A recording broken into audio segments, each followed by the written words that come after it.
नमस्कार भक्तजनों। आज हम सावन मास महात्म के 17वें अध्याय की कथा को सुनेंगे। इससे पिछले अध्याय में हमने शीतला सप्तमी व्रत के बारे में सुना था। आज हम सबसे पहले यह जान लेते हैं कि इस अध्याय में कौन सी कथा का श्रवण करेंगे। सावन मास महात्म के इस अध्याय में हम पवित्रारोपण विधि, फल और कथा को सुनेंगे। सावन मास महात्म को सुनने से 88 सहस्त्र ब्राह्मणों को भोजन कराने जितना फल मिलता है और इस महात्म को सुनने से ही कई जन्मों के पापों से मुक्ति मिल जाती है।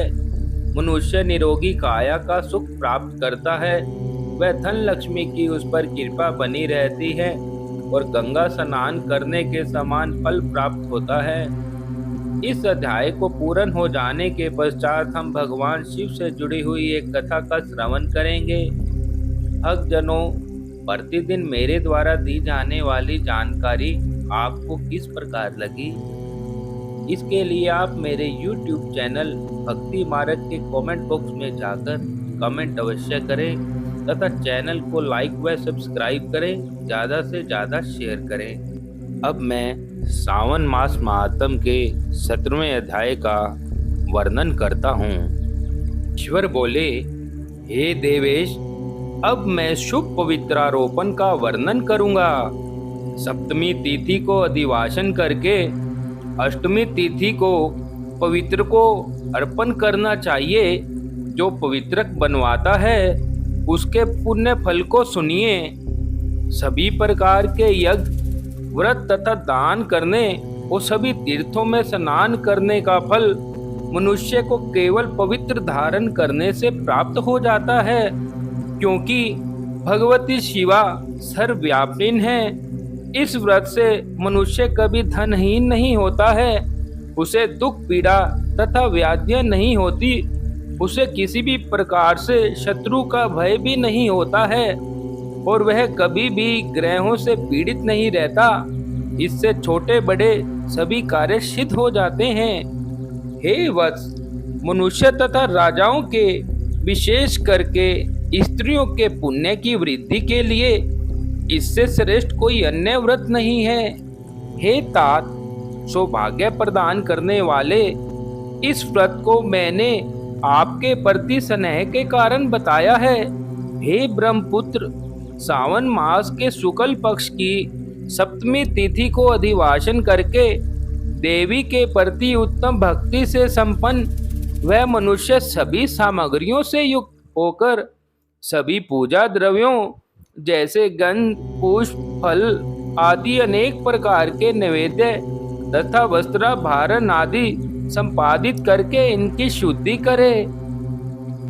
इसके बाद पंचगव्य का पार्षण कराए, चरु से दिग्बली प्रदान करे तथा अधिवासन करे।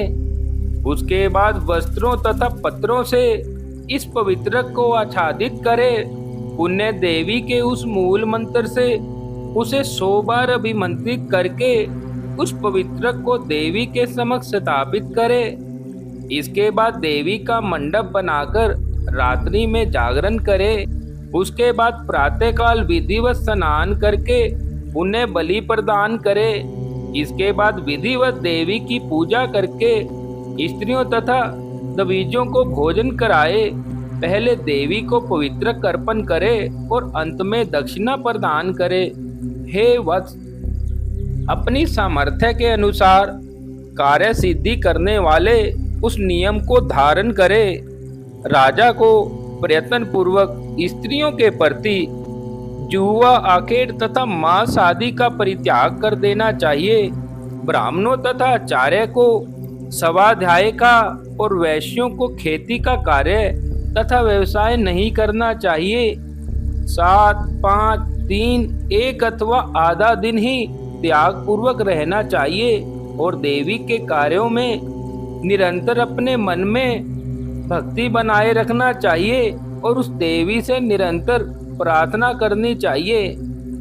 हे मुनीसतम, जो बुद्धिमान व्यक्ति विधान पूर्वक पवित्रारोपण नहीं करता है उसकी वर्ष भर की पूजा व्यर्थ हो जाती है। अतः मनुष्यों को चाहिए कि देवी परायण तथा भक्ति से संपन्न होकर प्रत्येक वर्ष शुभ पवित्रारोपण अवश्य करवाए। कर्क अथवा सिंह राशि में सूर्य के प्रवेश करने पर शुक्ल पक्ष की अष्टमी तिथि को देवी को पवित्र अर्पित करना चाहिए। हे संत कुमार, इसके ना करने में दोष होता है, इसे नित्य करना बताया गया है। ईश्वर बोले, हे संत कुमार, सुवर्ण, ताम्र, चांदी, रेशमी वस्त्र से निकाले गए कुश काश के अथवा ब्राह्मणी के द्वारा काटे गए कपास के सूत्र को द्विगुना करके फिर उसका तिगुना करके पवित्रक बनाना चाहिए। उनमें 308 तारों का पवित्रक उत्तम और 270 तारों का पवित्रक माध्यम माना गया है। 180 तारों वाले पवित्रक को कनिष्ठ जानना चाहिए। इसी प्रकार 100 ग्रंथि का पवित्रक उत्तम, 50 ग्रंथि का पवित्रक माध्यम तथा 26 ग्रंथि का सुंदर पवित्रक कनिष्ठ होता है। अथवा 6, 3, 4, 2, 12, 24, 10 अथवा 8 ग्रंथियों वाला पवित्रक बनाना चाहिए। अथवा 108 ग्रंथि का पवित्रक उत्तम, 54 ग्रंथि का माध्यम तथा 27 ग्रंथि का कनिष्ठ होता है। प्रतिमा के घुटने तक का लंबा पवित्रक उत्तम, जंघा तक लंबा पवित्रक माध्यम तथा नाभि पर्यंतक पवित्रक अधम कहा जाता है। पवित्रक की सभी शुभ ग्रंथियों को कुमकुम से रंग देना चाहिए। 3 तार वाले पवित्रक में ब्रह्मा, विष्णु तथा शिव का आह्वान करके स्थापित करें। हे संत कुमार, अब मैं ग्रंथियों में स्थापित किए जाने वाले देवताओं का वर्णन करूंगा। क्रिया, पोर्ची, वीरा, विद्या, अपराजिता, मनोन्मणि, जाया, भद्रा, मुक्ति और ईशा ये देवियां हैं। इनके नामों के पूर्व में प्रणव तथा अंत में नमे लगाकर ग्रंथि संख्या के अनुसार कर्मश आवाहन करके चंदन आदि से इनकी पूजा करनी चाहिए। इसके बाद प्रणव से अभिमंत्रित करके देवी को धूप अर्पण करना चाहिए। हे संत कुमार, मैंने आपसे देवी के इस शुभ पवित्रारोपण का वर्णन कर दिया है। इस प्रकार अन्य देवताओं का भी पवित्रारोपण प्रतिपदा आदि तिथियों में करना चाहिए। मैं उन देवताओं को आपको बताता हूँ। कुबेर, लक्ष्मी, गौरी, गणेश, चंद्रमा, बृहस्पति, सूर्य, चंडिका, अम्बा, वासुकी, ऋषिगण, चक्रपाणी, अनंत, शिवजी, ब्रह्मा और पितर, इन देवताओं की पूजा प्रतिपदा आदि तिथियों में करनी चाहिए। यह मुख्य देवताओं का पवित्रारोपण है। उनके अंग देवता का पवित्रक 3 सूत्रों का होना चाहिए। ईश्वर बोले, हे विपेंद्र, अब मैं सावन मास के दोनों पक्षों की नवमी तिथियों के करणीय कृत्य को बताऊंगा। इस दिन कुमारी नामक दुर्गा की यथाविधि पूजा करनी चाहिए। दोनों पक्षों की नवमी के दिन नक्त व्रत करें और उसमें दुग्ध तथा मधु का आहार ग्रहण करें अथवा उपवास करें। उस दिन कुमारी नामक उन पाप नाशनी दुर्गा चंडिका की चांदी की मूर्ति को बनवाकर गंध, चंदन, कनेर के पुष्पों, दशांग, धूप और मोदकों से उनका पूजन करें।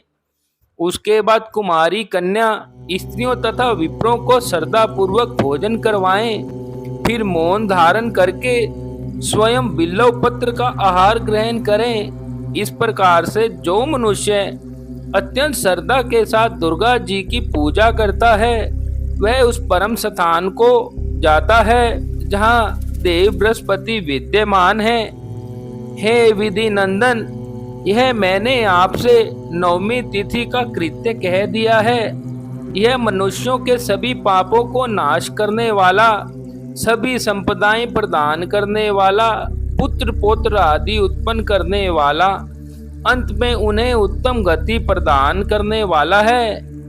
इस प्रकार सावन मास महात्म के 17वें अध्याय को आज पूर्ण किया जाता है। भक्तजनों, अब हम भगवान शिव से जुड़ी हुई कथा का श्रवण करेंगे। इस कथा में मैं आपको बताऊंगा कि भगवान शिव जी की जटाओं में गंगा का रहस्य क्या है और भगवान शिव जी ने क्यों मां गंगा को अपनी जटाओं में धारण कर लिया। पौराणिक हिंदू कथाओं के अनुसार महाराज भगीरथ ने अपने पूर्वजों को मोक्ष दिलाने के लिए स्वर्गलोक से मां गंगा को धरती पर लाने की ठानी। इसके लिए कठोर तप किए। भगीरथ की तपस्या से खुश होकर मां गंगा धरती पर आने के लिए मान गई। लेकिन समस्या यह थी कि मां गंगा सीधे धरती पर नहीं आ सकती थी।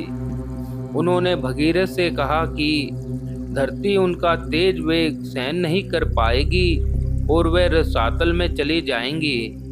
इसके बाद भगीरथ ब्रह्मा जी के पास पहुंचे और उन्होंने अपनी समस्या बताई। ब्रह्मा जी ने भगीरथ को भोलेनाथ को प्रसन्न करने के लिए कहा। भगीरथ ने कठोर तपस्या की और भोलेनाथ उनकी तपस्या से प्रसन्न हुए। जब भोलेनाथ ने भगीरथ से वरदान मांगने के लिए कहा तो भगीरथ ने उन्हें सारी बात बताई। भगवान भोलेनाथ ने गंगा के वेग से पृथ्वी को बचाने के लिए अपनी जटाएं खोल दी और इस तरह से मां गंगा देवलोक से उतरकर शिवजी की जटाओं में जाकर समा गई और शिवजी ने मां गंगा को अपनी जटाओं में धारण कर लिया। इसलिए भी भोलेनाथ के कई नामों में से उनका एक नाम गंगाधर है। शिवजी की जटाओं में आते ही मां गंगा का वेग कम हो गया। भगवान शिव की जटा से उतरी गंगा का वेग तो कम हो गया था, परंतु धरती पर उनके रास्ते में आने वाली तमाम बाधाओं को मां गंगा बहाती चल रही थी। इसी बीच में सुल्तानगंज स्थित जिस पहाड़ी पर महर्षि जहनु तप कर रहे थे, उस पहाड़ी में गंगा के वेग से कंपन हुआ और महर्षि जहनु की तपस्या बाधित हो गई। महर्षि जैनु ने अपने क्रोध वेश में आकर तपोबल से पूरी गंगा को अपनी अंजुरी में भरकर पी लिया। कहते हैं कि जब भागीरथ ने अपने पीछे गंगा को आते नहीं देखा तो संशय से भर उठे। जानकारी मिली कि गंगा को तो महर्षि जैनु ने अपनी अंजुरी में भरकर पी लिया है। अनुनय विनय पर महर्षि जैनु ने आंखें खोली और जाना कि देव नदी गंगा का पान कर बड़े असमंजस में पड़ गए। भगवान ब्रह्मा के सामने उन्होंने अपनी दुविधा बताई कि मुंह से निकालूं तो गंगा झूठी हो जाएगी, लघु शंका से निकालूं तो यह अशुद्ध हो जाएगी। तब ब्रह्मदेव ने बताया कि महर्षि जैनु अपनी कनिष्ठा उंगली से अपनी जंघा में चीरा लगाएं तो गंगा वहीं से पुनर्प्रवाहित हो जाएगी। इस तरह महर्षि जैनु की जंघा से निकलकर गंगा उनकी पुत्री मानी गई। तभी उन्हें महर्षि जैनु की सुता जाह्नवी का नया नाम मिला। इसके बाद मां गंगा उस स्थान पर पहुंची जहाँ भगीरथ के पूर्वजों की राख पड़ी थी और मां गंगा का स्पर्श होते ही भगीरथ के पूर्वजों को मोक्ष की प्राप्ति हुई।